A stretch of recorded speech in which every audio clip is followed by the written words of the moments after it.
Is your grain facility in need of upgrading? Are you going to start from scratch and build a new grain handling facility? That's what we're talking about today with Johnny Verell, planning for the future with your grain facility. Welcome to Extreme Ag's Cutting the Curve podcast, where you get a guaranteed return on investment of your time as we cut your learning curve with the information you can apply to your farming operation immediately. Extreme Ag, we've already made the mistakes, so you don't have to. Managing your farm's water resources is a critical component to a successful and sustainable farming operation. Advanced Drainage Systems helps farmers just like you increase their yields up to 30% with their technologically advanced water management products. Visit adspipe.com to see how they can keep your business flowing.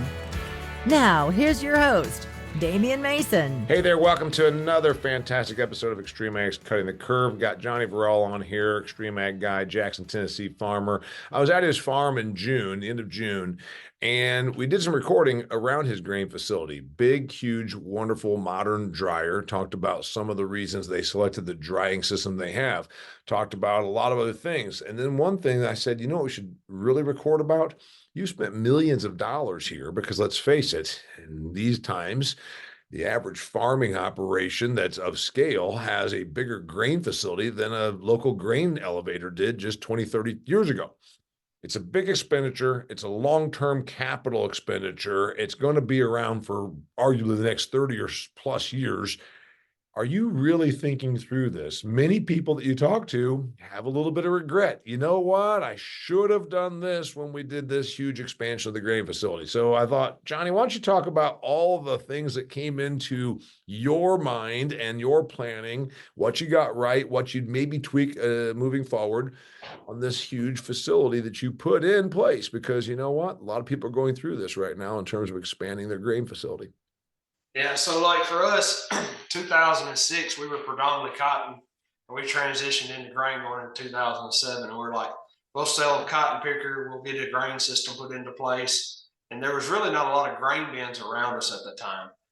The systems that were around there were single bins or 30-year-old setups. So, looking at something modern is kind of was hard to find. So I talked to several different people.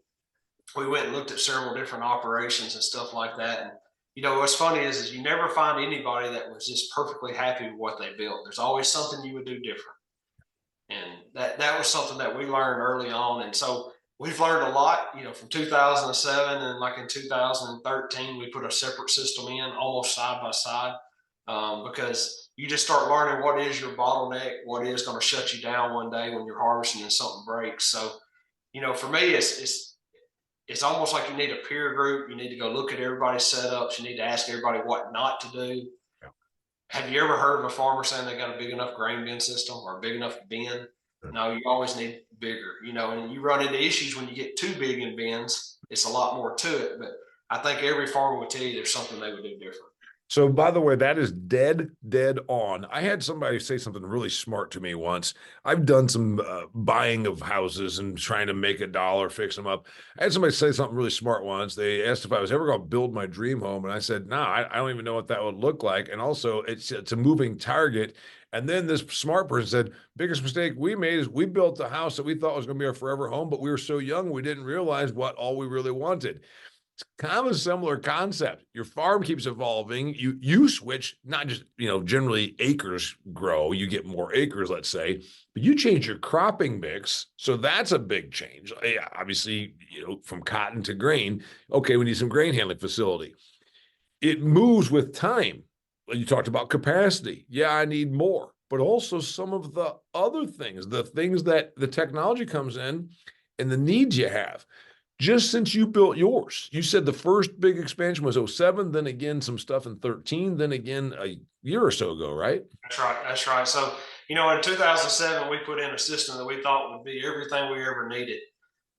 Within 2 years, we knew we were in trouble, right? So, one thing is we went from raising corn and soybeans kind of on our less marginal ground to where we were raising cotton, which is usually the higher yielding ground. So we outgrew our dryer really quick. And I think that's one of the biggest bottlenecks people do is they'll put it in a dryer for what they think they need today, and everything changes. The genetics in the core makes it harder to dry. It's what the dryer people say, because you never get to the charts that they say you should be at or whatever it is. But your yields are always seem to be ticking up. You want them to, right? That's why we farm. We always want to try to make more yield, because a lot of times that's the easiest way to make money nowadays, because price is definitely not in our favor. So, we've transitioned into a larger dryer, and we put a dryer in that we could expand. It was bigger. It was a third bigger than I needed when I put it in. And then I could actually expand it another third. So we did that just thinking for the future, because I might not pick up ground where I'm at. You were here. We got factories going up right down the road. We've got houses kind of getting popped up around us. Not quite as bad as Chad, but we're on the edge of being in the same situation. So I don't want to, put in the biggest dryer I need today. If I start losing ground, the flip side is I want to have a dryer that I can expand with if our yields go up, right? That could be the easiest way for me to get the volume. I built a grain bin when I was a senior in high school, when we expanded from one big grain bin to then we had some overflow. And we were dairy farmers, we weren't grain farmers. Like my high school buddy and I built, I don't know, like a 5,000 bushel bin. Like, well, this will handle, our excess. It was like 1987. This would be quaint by today's standards, right? If you're talking about, you drive by the countryside and you see something from the 1980s, like, yeah, that 13,000 bushel bin was a big bin back then. Yeah. Now, what do you got? 65,000 bushel bins, 80,000 bushel bins? 80s or 50s to 175s. So capacity is one thing, but your grain dryer, that we shot videos about that. So by the way, dear listener and viewer, if you want to check this out, go and check out Johnny and I and his my good friend Brian Adams shot video out there outside of his grain dryer, and some of the reasons he did it, and I think it's worth revisiting. Yours has motors that are at the bottom. So instead of having to get a crane to change out a motor 10 years from now when it should go bad, it's right here at forklift level or skid loader level versus a crane. You talked a lot about its ability to be built on over for capacity, because the bottleneck, as you said, you went from what was the type of dryer you had? It was fine in 2007. They call them portable dryers. It's the standard dryer everybody has, really. And it was fine in 2007 and for a couple of years, and you realized this is holding us up. That's right. That's right. And so for us, I could put in more bins and hold more grain, but for us, our market is always that, so for us, we can start cutting 30% corn usually around the 15th of August, sometimes a little earlier. We get a big premium from August 15th to September 10th. So what we try to do is put all the corn out we can. So the dryer is the only way we can do that. So I need that dryer running at full capacity for 20 to 30 days, because after that, we shut the doors on the bins and we'll sit there and hold it. So, but we make more of our money in that period of time than we do usually by holding it to June, July. It's harder to get that premium back. Johnny, we talked about that in one of the previous recordings. I think it's, in other words, and you're saying, well, is he bragging about how much money he makes? No, he's talking about making the facility make you money. Sure. He's close to the Mississippi. There's a shortage of corn by late summer, and Matt Miles can do the same thing. They can grab corn when it's obviously nowhere close to being ready in Iowa, and capture that huge margin because the basis is up, because there's starting to be shortages of supply in different pockets, and where he can fill it. Well, you can only fill it if you can get it dried. You need throughput capacity. So when you kept expanding, at first you didn't think about the dryer. When did the revelation come to you? I've got to be able to get throughput during the hottest time of the year. I got to be able to dry corn and get it to the river so I can capture this margin, or wherever it goes. Yeah, the market's changed, so where we are kind of back towards Matt, you got dog food, cat food, horse feed. They had big premiums that time of year. And then we got an ethanol plant about 60 miles north of us. And they all get hungry the end of July, 1st of August. They're waiting on that harvest to start down south so they can start shipping it. So that's just the last, 7-8 years that's really transitioned into the time for us to sell. So we started building and putting in these the dryers so we could do that, because before, like you were saying, I had really big fans. I had 2x the airflow I needed on my bins when I put this new system in, because I was just going to dry it with air and be real efficient. Yep. Well, I can't put 30% in, right? You can put 20, 21% in and do it, but then it might take a month, depending on the humidity, the moisture, and all this stuff to Yep. get it dry. Now our philosophy's changed. Every bushel goes through that dryer, we hope by 20%. And we dry it and it's conditioned coming out of that dryer and it's in that bin, whether it's ready to ship in August or whether it's ready to ship in, April, it's dry so the fans don't run as long. There's all kinds of things you can look at. Money's money and people can look at it and justify whatever they want. But for us, that early harvest premium is where it's at. Didn't you tell me, by the way, you probably think I don't just listen and almost write down nuggets of wisdom. Didn't you say when I was at your farm that your grandfather's statement to you was, son, a man can justify in his mind anything that he actually wants? Didn't you tell me that? Yeah, yeah. My granddad told me that one time I was working on an Excel sheet trying to figure out if we could buy a farm or a piece of equipment. And he was asking me what I was doing. He was probably 91, 92 years old. He looked at me and said, well, son, a man can justify anything he wants in this world. And I mean, it's true. You can justify a bigger jar, smaller jar. You can talk about your neighbors not being what it needs to be. But at the end of the day, does it pencil on their farm? Is that ROI there? So let's talk about ROI. You spent a fair amount of money. And again, before we hit record, I said a lot of farm guys, farm people, very reluctant to discuss money. Well, let's face it, anybody that's priced new grain facility, concrete, putting a new electric panel in, you're not talking about a new electric panel to to power up a pool house. You're talking about a major infrastructure investment. The money's big. And do you think that some of the reason people have regret is they spend too much? Or I wonder if it's they tried to save 20 grand and now it's costing them every time they drive through the facility with a load of grain. Yeah, and I mean that's what we ran into when we started. We did not have natural gas out here that would run our dryer, so we put in propane tanks. With propane's almost some years it's almost 2x the money. Lucky thing is when we put in natural gas, we ran a natural gas main all the way here. And at the time, I needed, say, 30 gallons an hour or 30 therms an hour is what they're going off of natural gas. With a new dryer, it can go up to 150 therms an hour.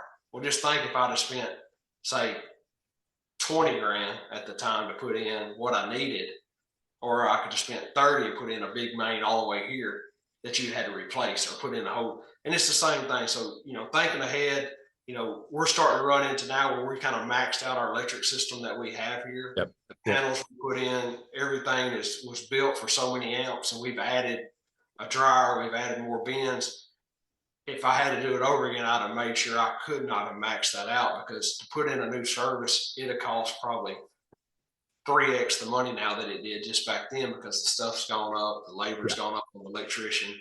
It's just things like that you don't think about that really can make things very cheap to upgrade if you had the infrastructure in place. Yeah, so it's again, we're not saying go out here and be callous or cavalier, I should say, with your expenditures, because there's obviously everybody has a story from going back to the 80s. Obviously, someone was overextended and then obviously they lost a farm. You're not talking about that, but there's smart spend. And that's what I think I'm hearing you say. Smart spend is making it so that it's amendable. In other words, doing it right now so that 10 years, 4 years, 6 years from now, we can amend, add on, change this. And so some of the things you think you did right, in other words, making it amendable. Let's talk about the grain dryer first. Yeah, so, we were talking about how we could stack onto it literally, an hour. You could probably take all the bolts off the top section, pick it up, set it on the ground with a crane, have a truck sitting there with the next section, put it on, put it all back together, probably in one afternoon. Yeah. And there's no moving parts on the system I have. I think I got to run one new temperature wire up, but there's no fans, there's no moving parts. So that's how we were looking at it. We went ahead and made our legs tall enough, so if we added onto the dryer, the leg was already tall enough to feed it, so I didn't have to worry about adding onto the leg. Because you get into, well, was the trunk big enough on the original leg? And if it wasn't, then you got to replace the whole leg. So we did several things in place. Yeah, it cost us a little more money on the front end, but at the end of the day, future expansion is going to be a third of the price because you're not redoing stuff. And, the electrical stuff, making sure your service is big enough is key, because if you have to start changing out service, pulling new wire, just because you need just one size bigger wire. I mean, some of this wire is several dollars a foot now, and you got more strands. So it's a big picture look, and it's just, that's one thing I did not ask when I did this. You didn't ask which? Like for the electrical side, like really what did I need to do? Because I did what I needed that day. Luckily, I did what I needed that day plus some, but we're already maxed out. So now every time we do it, it's a big bill just on like if I had one bin, it could cost 15 grand to do the electrical. And it could have cost a few $1,000s if I'd have done it right on the first, because you start patching and patching does not work. So yeah, and we, before we hit record, I talked about the typical Midwestern dairy farm that evolved, and like I was raised. Well, then you built the next barn, and then we really don't have enough electric capacity, so now we're dark over here because we didn't have enough electric capacity to put the proper lighting in. It just goes on and on. You're always, what about even if you're not adding on? What about if you say, all right, I might get a little bit more yield, but I'm not planning on growing my acres? There's still big considerations there just based on the yield bump. Or I think it's probably smart to think about if you have to pivot and change. What would be your thoughts on that or your advice on that? Yeah, so for us, I could lose 500 acres to factories in a year. We lost 350 last year. So like what you're saying, you don't want to be maxed out and then have bins that aren't being utilized. So we would diversify, maybe raise some wheat, start storing wheat year round, stuff like that. I mean, the thing is whatever you build, just make sure multiple crops can go into it. I'm not a Milo guy. I don't know if I want to put Milo in a bin. You hear stories where it's good, where it's bad. But for us, it's just, what if they put a wheat mill in 10 years or 5 years from now here in West Tennessee, and I need to be able to store wheat all year long to feed that mill. Right now, that's not really what we're doing, but you just want the capabilities to do that and always be able to just change on the go. So, grain bins for us is just like an 18-wheeler. It's something we got to have. For us to run to the river with no lines at the river, so it's a 3-hour turn roughly for us to go to the river and back. We're running 3 combines in corn. It would probably take 20 to 25 trucks to keep 3 combines going in corn if we're going to the river with no weight.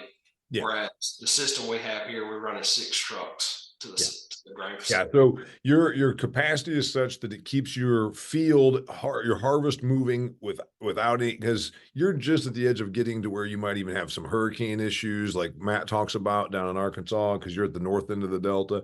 You aren't quite as bad as Chad in this regard. Chad has a housing development that's massively big a mile from him. He's got the Huntsville airport that's expanding. He's got all sorts of encroachment of civilization. It would be possibly not a good decision, and I'm not going to make this decision for Chad, to go and spend $1 million on upgrading the grain facility where he is. It makes you wonder, is this going to be a subdivision 10 years from now? You can't pencil out $1 million infrastructure on a 30-year depreciation or amortization cycle if it's going to be development. You've got a similar situation. You're close to stuff, but you built this thing a few years ago, then you expanded it and updated it. What would be your advice about location? Yeah, so you got to think about getting the traffic in and out. And so one thing we use a lot of custom haulers to come in, because as we're hauling crops in from the field, that's wet, I'm also hauling dry corn out at the same time. So you need a place that can line up a lot of trucks and not be bottlenecked. So we got it set up where trucks that are empty can come in and get loaded and kind of cut in front of the guys that are. So I guess where you're going with that is if I start getting more and more development here and there's more and more traffic, I still need to think about how I'm going to keep my trucks moving, because you get set on the road and you got 6 trucks sitting at a stop sign to turn, and it's taking 5 minutes for each truck to pull out. That's not good either. So it's a big thing to look at, and just getting a good site plan in place in a good location. And I mean, for me, I could be on an I-40 interstate within a half a mile. I can be on another state highway that runs north and south across the country within a couple of miles. So looking at good intersections, good access to roads, because that's what it's all about for us. And, the urban sprawl is going to happen. We know it. You need to think about dust. You need to think about stuff like that too, because grain systems are dusty. They do cause stuff like that. So it always amazes me that we always get a different wind when we start drying. It goes right towards every neighbor's swimming pool. But, you just need to think about stuff like that because you don't want to put something that might be a subdivision around it because it will cause you issues. You do have the right to farm in most areas, but you don't want to, cause that if you can help it. So. Well, and you hate to admit it, but also what if 5 years into your new facility, the developer says, we want to go ahead and buy this property for, twice of what it would be for 3 times what the farm ground price is. You're like, that's great. I guess, you know what, from a business perspective, we'll grow houses and I'll go down the road and grow corn somewhere else. But what about this $1 million grain facility out here? You can't, can you take it with you? Well, that's hard. Yeah, it's hard. You can take the bins, of course, the concrete and the infrastructure in the ground still going to be there. So, I mean, it's something to think about. It's always something going on. You can just lose ground so easy now. You got competition among farmers. I don't really see that as my competition. Our competition is development, solar, stuff like that, because you can lose so many acres so fast to those. You talked to me about when I looked just across the field, I saw another larger scale farming operation. I said, Johnny, is that yours? And you said, no, this neighbor. And you talked about that. We shot an episode about getting along with the neighbors, which is something that all too commonly in agriculture, we have spats between this farm operation and the neighboring farm operation. You said, no, we get along swimmingly. Then you said, we probably should have teamed up on this grain facility. Almost like a private cooperative. 100 years ago, that was the idea of the cooperative, build a cooperative grain handling and buy our inputs together and all that. That was sort of the genesis of the cooperative system.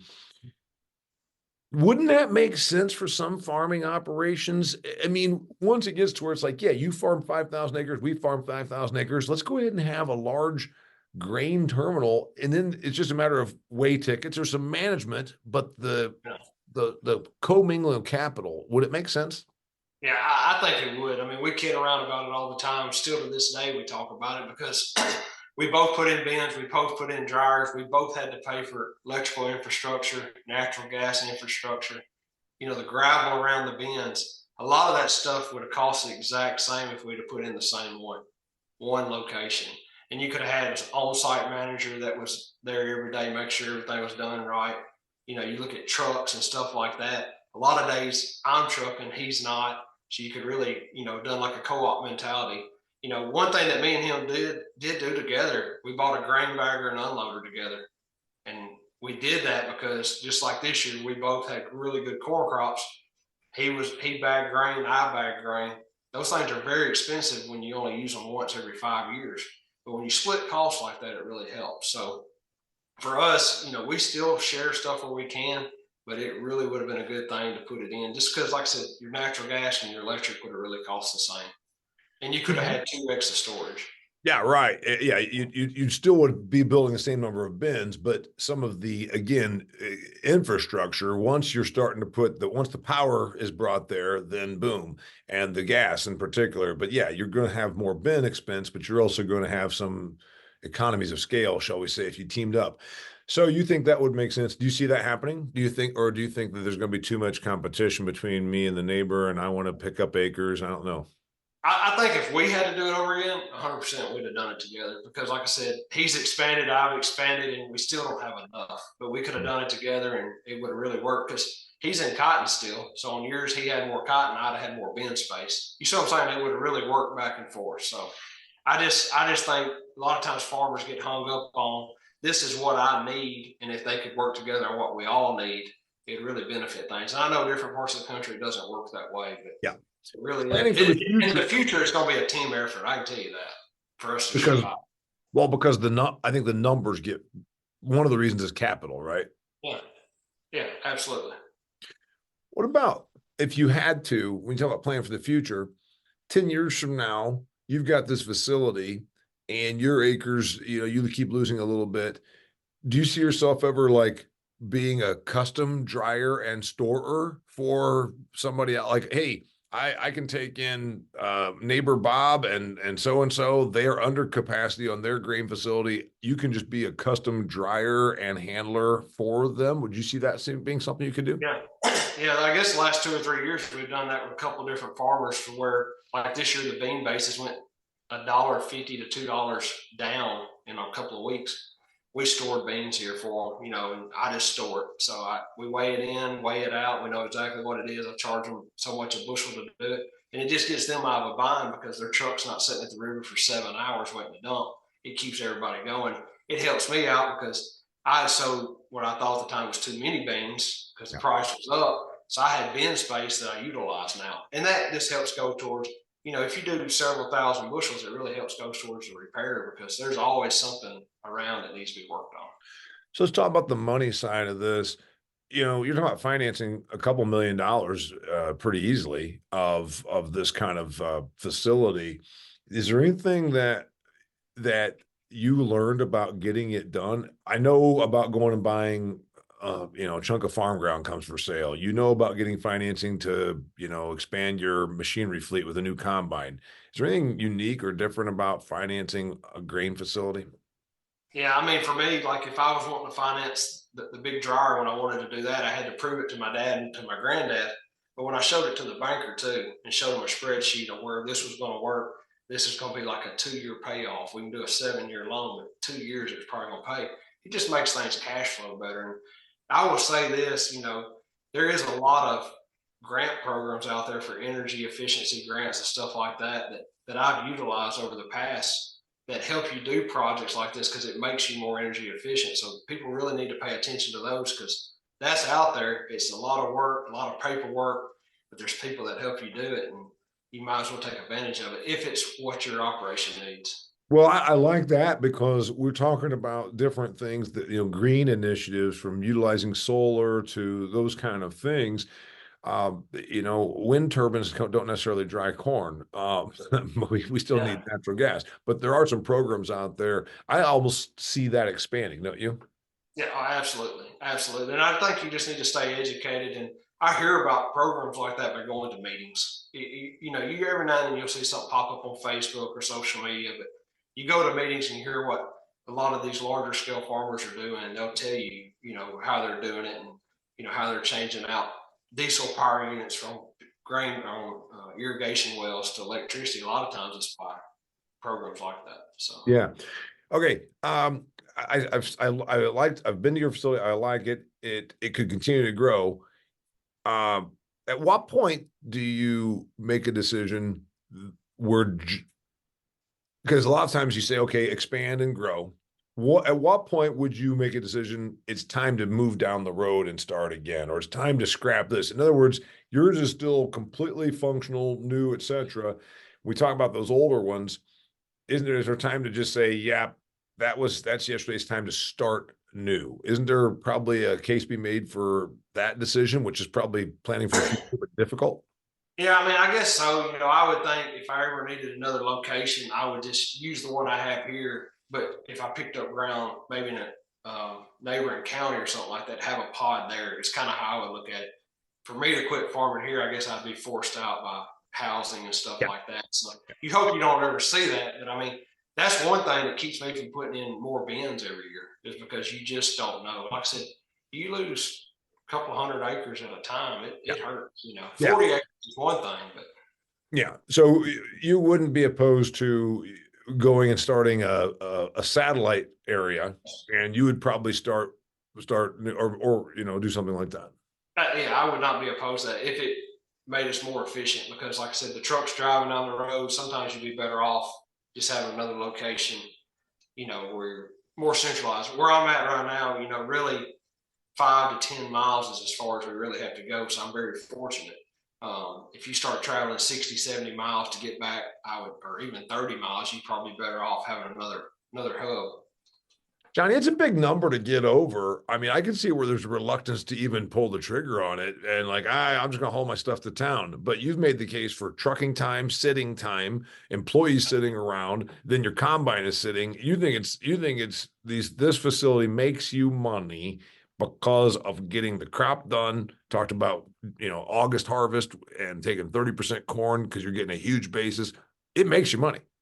Yeah. Yeah. I mean, we hadn't even talked about phantom corn loss. Like you said, people need to go back and look at the episodes we did on that back in the summer because the stuff's there. They really pay for themselves multiple ways. There's not many pieces of equipment that we have on a farm that pays for themselves 3 and 4 ways, like a grain system does. Yeah. All right, get me out of here. What's the other thing, since you're the one that did it? I've never built a great, you talked about putting in the infrastructure for tomorrow. You could have put in bigger electric capacity than you needed at the time, but it would have saved you money because then you're patching. And you said patching doesn't work, or it does for a short time. You talked about looking at your gas hookups and being able to get, you talked about environmental, possibly incentive programs to be more efficient, that you can actually get some grants or some matching money. And that's something to look into state by state, whatever. You talked about being able to amend, put the grain bins, another bin in, or build onto your dryer pretty easily. You talked about motors, maintenance, things like that to consider. This all is pretty shiny now, but 7 years from now, after a lot of use, you're going to have to replace some stuff. Is it easy to do? So those are other things. I think I've covered many of them. Location, making sure that, you said trucks can come and go, for crying out loud. If you're trying to cross a busy freeway, you're going to end up having an accident. Somebody's going to get killed. You got all those things to consider, making sure that the access in and out. Did I miss anything? No, I think we covered most of them there. Anything else that you want to tell me to get us out of the door for anybody that's right now planning for the future for their grain facility? Yeah, I would just throw in, make sure site is set up good too. So like when you do your dirt work for your bins you're putting in today, go ahead and do the dirt work for all of them. So everything's done. You're not having to dig up water lines, electric lines, gas lines. Just go ahead and put a big footprint in, because if you mess up a couple more acres now, it is so much better off in the future, because your gravel, your concrete doesn't have to be tore out. I'm telling you, we've learned a lot. We did a lot of things wrong, and we've done a few things right, but we've done a whole lot more things wrong. But I think every farmer will tell you the same story. Yeah, I really think, because all of a sudden, well, we never thought we were going to get this big. Now we got to bring in the excavator, dig through this, relocate power lines. Like, if you'd have just gone ahead and planned for that 5 years ago, you wouldn't. Yeah, it makes a lot of sense right there. Almost every farmer I think that I've talked to said, I wish I'd have done this, or in hindsight, I would have done that. So this is very good conversation, Johnny. His name's Johnny Verell, talking about planning for the future with your grain facility. Awesome, great content like this available through the hundreds of videos we put out, podcasts like this, Cutting the Curve, videos these guys shoot on site. Go back and look at the ones with me, Johnny, and Brian Adams while we're at their facility. It's some really cool stuff. One of them, we even climbed up the top. I made Johnny, yes, I said, hey, I'm going to climb up there, prove to you that I can still do this, and climbed up the top of the grain dryer and shot from up there. Anyway, go check it out. Extremeag.farm, all kinds of cool stuff. Also, remember, crop stress is a big deal. It costs you money. Go to a Nutrient Ag Solutions dealer, or go to lovelandproducts.com and check out what Terramar can do for you. Thanks for being here. Till next time, he's Johnny Verell. I'm Damian Mason. This is Extreme Ag's Cutting the Curve. That's a wrap for this episode of Cutting the Curve, but there's plenty more. Check out extremeag.farm, where you can find past episodes, instructional videos, and articles to help you squeeze more profit out of your farm. Cutting the Curve is brought to you by Advanced Drainage Systems, the leader in agriculture water management solutions.